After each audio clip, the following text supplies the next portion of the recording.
علی چون مجتبی فرزند دارد، چو زینب دختری دلبند دارد. علی یک باغ گل از یاس دارد، علی بعد از حسین عباس دارد.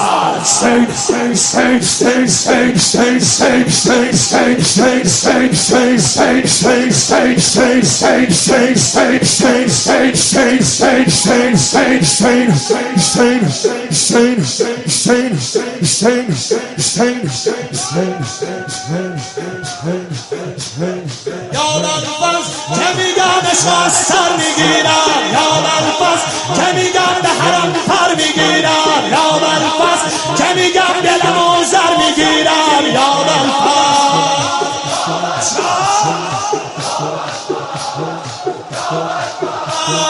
یا بلفظ که میگم توی هفت آسمونم، یا بلفظ که میگم چی بگم از جنونم، یا بلفظ که میگم مادرش میگه جونم، یا بلفظ یا بلفظ سرمستم پیاله به دستم دوباره نشستم پای بلفظ سرمستم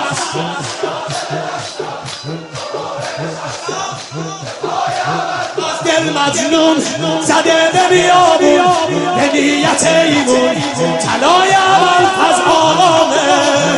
آقام حسن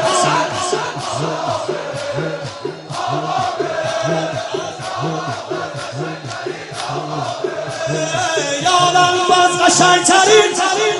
یا بلفظ که میگم اشکم زن بیاری، یا بلفظ که میگم اشک و هرشم بیاری، یا بلفظ که میگم علم و هم بیارید، یا بلفظ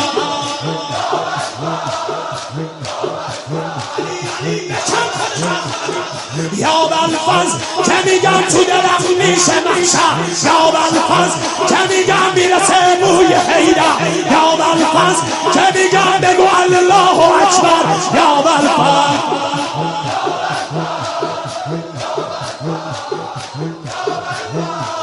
از ای دل پر بزن دل دلبر کبوتری اندر هوای بلفظ ای دل پر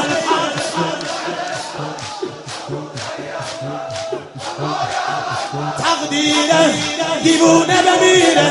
ز مستی بزیره یبای بلفظ آقامه بگو آقامه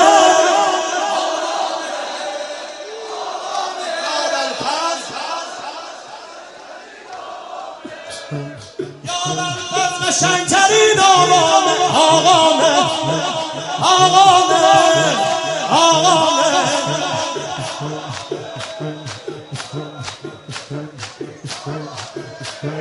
یا بلفظ که میگم اسم یک پهلوونه، یا بلفظ که میگم اسم رمز جنونه، یا بلفظ که میگم خدا با هم میخونه، یا بلفظ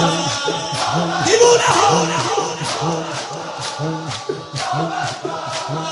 یا بلفظ که میگم پسر بوتراده، یا بلفظ که میگم علی اصغر میخوابه، یا بلفظ که میگم علی اصغر میخوابه، یا بلفظ که میگم زش بیبی ربابه، یا بلفظ یا مستم بگم یا بلفظ سرمستم پیاله به دستم